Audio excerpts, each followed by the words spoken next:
This documentary is dedicated to Crystal Turner and Kylen Schulte, who both tragically lost their lives and their murder remains unsolved. It is adamant that anyone who was in the area between August 10th to the 18th, please check your dash cams and phones for any footage. I've never seen her that happy. It's just so sad they didn't have more come together. Thinking about how vulnerable they were when they saw they were in harm's way is hard to think about. We don't know what they saw. Just them knowing that, they probably weren't going to get out of there. All they were doing was just saving money to have a better life someday, living carefree in nature. And that was stolen away from them. Yes. Too soon. Everything was, yes. We're in town, we're friends with Diane, Crystal Turner's cousin, and we're here trying to get some answers on them. I didn't know your daughter, but I could tell that, she was very in love with Kylen, and they both loved each other very dearly. And they were crazy about each other. I'm so sorry. No, thank you. Thank you for that, yeah. We're going to try and get some answers here. Okay, that's going to be wonderful. Here's the future property in Hot Springs, Arkansas, that Crystal and Kylen planned to live in, which was part of their 5-year plan. Their future was stolen away from them, from a senseless murderer. So before we came out, we decided to do some due diligence, reach out to people. There is a murder board. We have a murder board. We have suspects in our murder board, on our murder board. Here they are. That looks like a creepy guy. This gentleman here checked into Warner Lake on the day the girls were killed. Before I get into the trip and what we found out while we were there, here is a timeline of events. On August 13th, 7 p.m., Crystal and Kylen went to Woody's Tavern to hang out with some friends. They left with a friend, and the three of them drove around town for about an hour. They then went to their friend's house and hung out till about 12 to 12:30 in the morning. The girls had mentioned that there was a creepy guy way too close to their campsite, and they planned to move to a different campsite the following morning. They also mentioned that the creepy guy had left and returned with clean clothes and food. The friend offered for them to spend the night, but the girls insisted they go back to their campsite because they had left their rabbit Ruth. The girls left and made their way to the La Salle Mountains, from Moab to the girls' campsite near Whispering Oaks Ranch. It's about 44 minutes and 23 miles away. The girls' campsite was just 500 yards away from Whispering Oaks Ranch. Sources tell us that the girls frequently camped at this spot, a favorite of the locals. On August 18th, Cindy Sue Hunter, a friend of the girls and Kylen's father, went looking for them. She went to the campsite the girls frequented, and she found Kylen in the creek. She went into shock and called the police. It took them about an hour to show up, but for her it felt like an eternity. Police found Crystal also in the creek. Something unusual that Cindy noticed was a blue car that slowly drove past her while she was parked on the side of the road.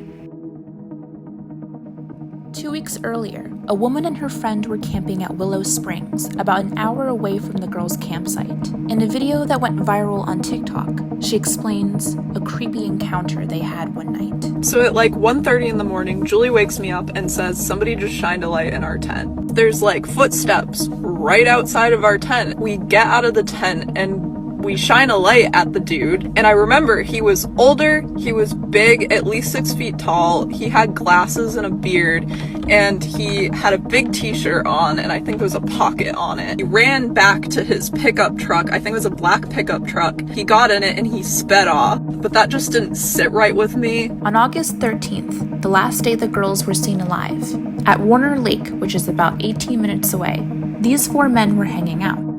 Suspect number 3 owns a blue car. Suspect number 2 said that number 3 had stolen his gun. The day I bought the gun in suspicion is the day that happened. I bought the gun, turned around, handed it to Chad. It's on tape in the pawn shop.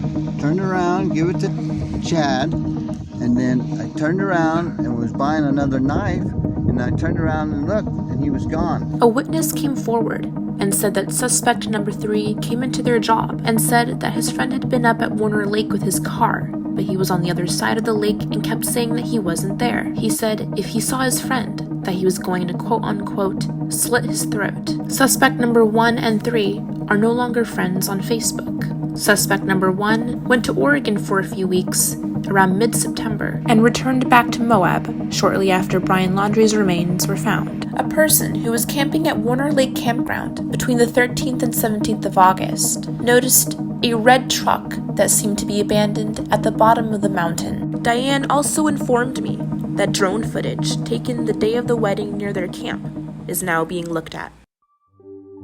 The reason for this Moab trip was to find answers for the girls and for their families. We don't work for anybody. We're not news or media. It's just my mom and my 2 friends and I.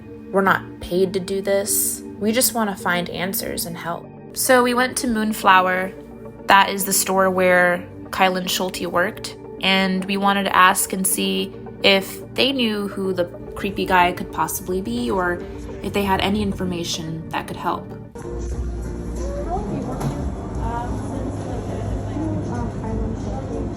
The manager on duty to come up here, they might have a little bit more insight to share.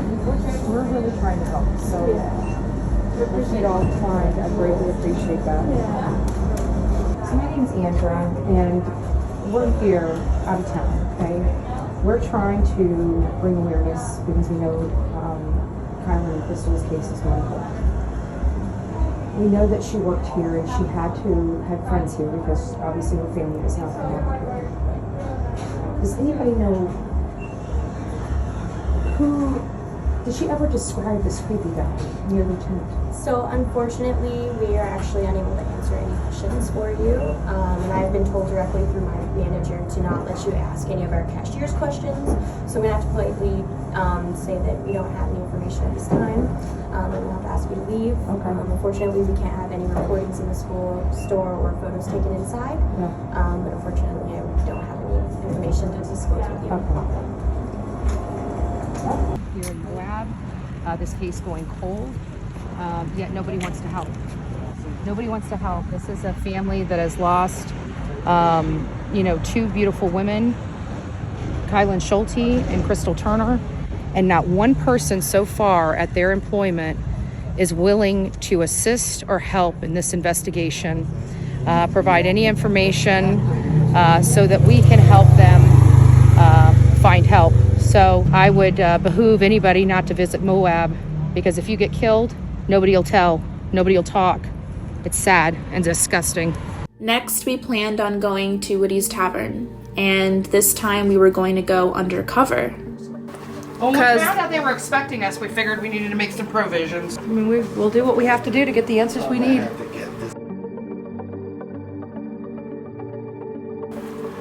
It works. It's not blonde. I think I'm just gonna tie it like this. When the girls were at Woody's Tavern that night, it's very possible that someone else at the bar overheard their conversation about where they were staying the night. Maybe someone who was there saw something. Maybe some of the workers heard something. You just never know. Let's go ahead and order something. Blue Moon? Okay, once it open up, we'll move over. Maybe we should separate. Jennifer, this is Dallas. Hi, nice to meet you. Good, where are you from here? Yeah. Oh, so you're local. I said, we're wanting to go camping. I said, but after we heard about those 2 girls getting murdered, I talked. The girl next to me knew them, but she didn't know nothing. Yeah, and that's she the way knew, she knew of them. The girl that was sitting next to me said she knew Crystal. Yeah, everybody but didn't know Crystal. nothing. We did go to Woody's. We made a mark. We executed our mark, and they knew nothing. So we are still trying to find answers. Again, just not having a whole lot of luck from the locals.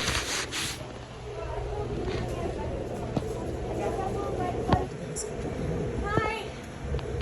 How can I help you guys? Hi, we need to get a few copies here, 4 of them. Diane, Crystal's cousin, sent me down here. Oh. And I know she worked here. Yes, she did. Is there anybody that would be willing to sit down and talk to me? Sure, absolutely. I'd be honored to. Okay. Nice to meet you. Nice to meet you too, honey. I started working with Crystal 10 years ago. Yeah. Everybody said she's a beautiful soul. Oh, you have no idea.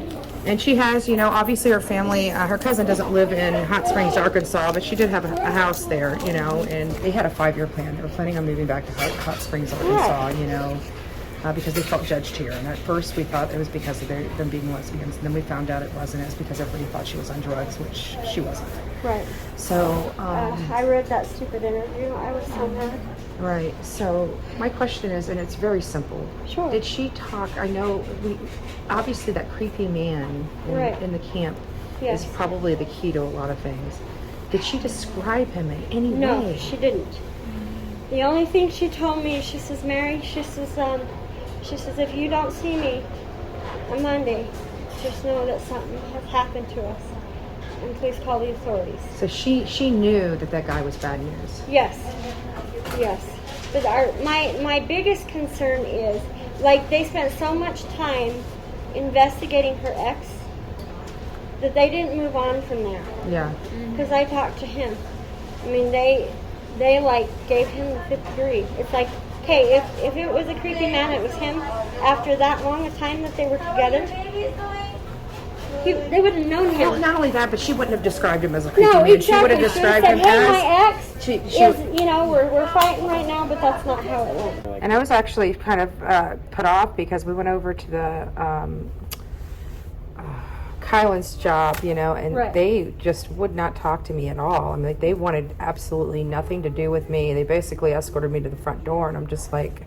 That's ridiculous. I'm just like, you guys worked with her. You guys were friends. Like, what the hell?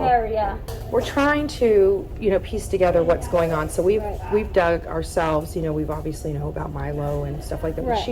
Does she know who Milo is? And if she did, would she call him a creepy man? Would she call him by name? Because he's kind of creepy. My concern was about a guy by the name of Adam. Mm-hmm. So she came in one night, like she always did, and she wanted a bag of ice and she wanted to make her own food, which we just let her do. She wanted a couple quarter pounders, and I'm like, hey, no problem, you can go for it. Well, he took notice of her, and he comes up to me and he says, well, is she supposed... I said, she's one of us. She works here. Yeah. If she comes back there, she's part of our team. Yeah. You guys help each other out. Exactly. Well, and that's the one thing we did find out is you guys are her family here. I just want to let you know that. Yes, we loved Crystal. But then, a few nights after that, she got into a fight. That man got into a fight with Nancy and Lori because they are lesbians. Okay?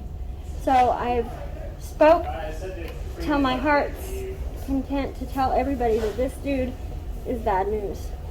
But would she have referred, like if she saw him out? She probably might not have known him if she saw him. But she would have probably referred to him as a creepy dude because that's who I think. I can't close my mind off to other things, but it's like, I just want to find out who this guy was. Yeah, but your best bet is to have the FBI investigate this. Yeah, they're not. They're the Adam guy. He is homeless. He's homeless. Okay? Is he still around? Have you seen him lately? I don't know his checks from all this months because he quit like right after this happened with Nancy and Lori, and we haven't seen him since. But his check is still here. Oh, so he used to work here. Yes. Adam Pincus. Yes.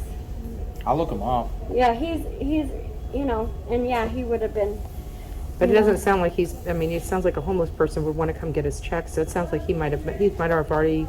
Split. Did he didn't they park here or something in the van? The van. Yeah, did Adam go out to their van? I don't hang know. Out with them? That I don't know. Because they lived here, and.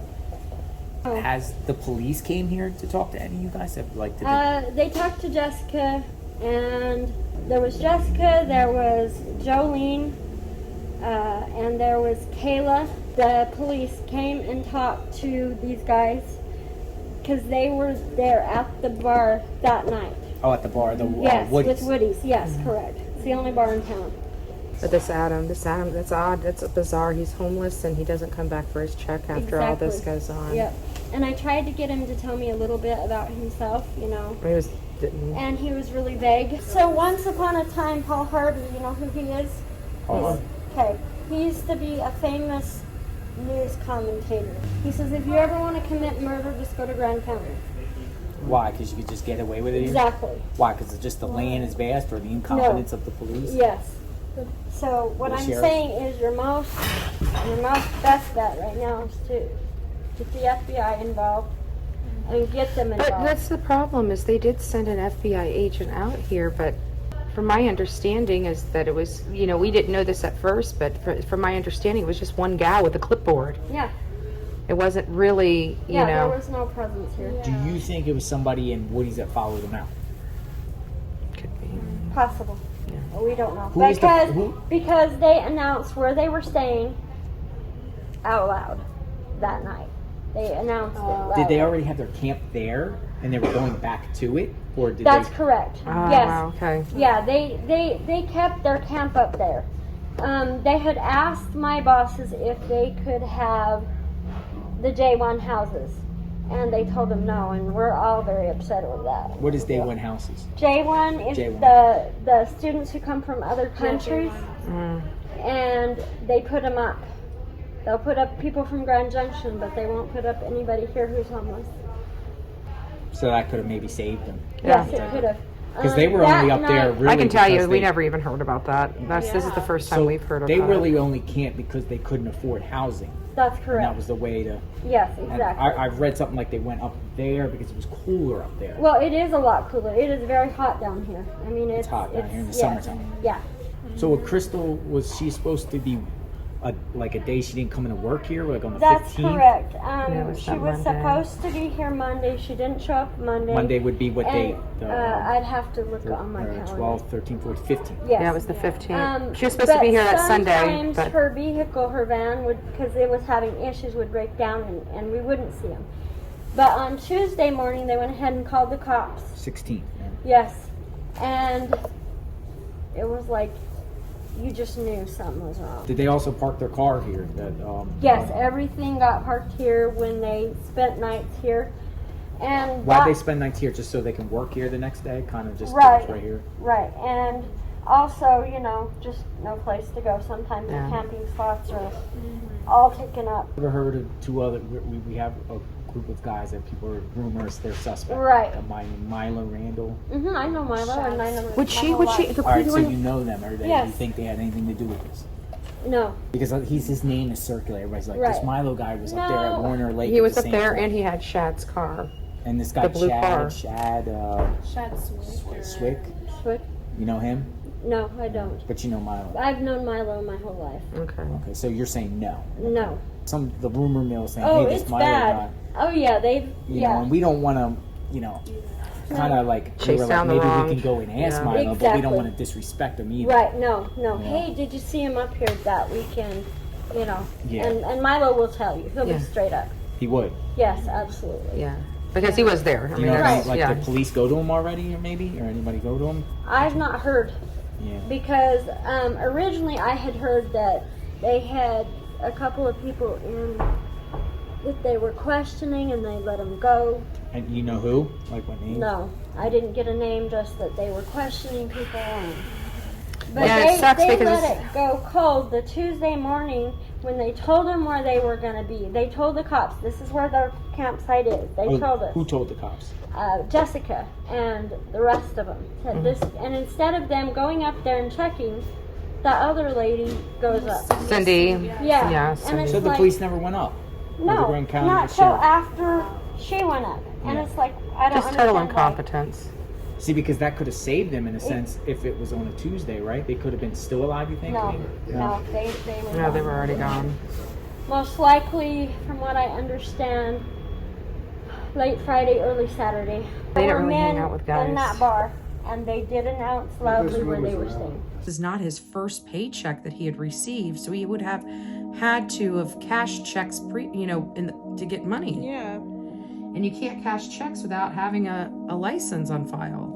or an account. So if you didn't have an account, you'd have to have a driver's license to show that you're who you are. But the fact that he disappeared right after they got killed and hasn't been back for his last paycheck and he's homeless, he would need that last paycheck. While we were talking with the woman who was friends with the girls, we mentioned suspect number 1, and she had some interesting things to say about him. Later on, we met up with him, even though we were apprehensive due to his possible connection to several murders that happened in his past. The homeless man who left suddenly without collecting his last paycheck, we added to our list of suspects. So the next day, we went up La Salle Loop Road to Warner Lake. We wanted to check out the area. We knew that the girls sometimes camped out there. On August 13th, the last day the girls were seen, the first 4 suspects were hanging out at Warner Lake, supposedly, which is about 45 minutes away from where the girls were camped. This is probably an eighth of a mile away from where Kylen and Crystal were found dead. And around the 14th of August, there was a wedding here. By Devin and Kyle. They're from Salt Lake City. They had a wedding here. They invited their friends and family to come attend this wedding. The rehearsal was in the morning of the 14th. The actual reception was at the end of the day. Did someone from Whispering Oaks Ranch hear the gunshots of the murder? Or did anyone see anything? And that's the question.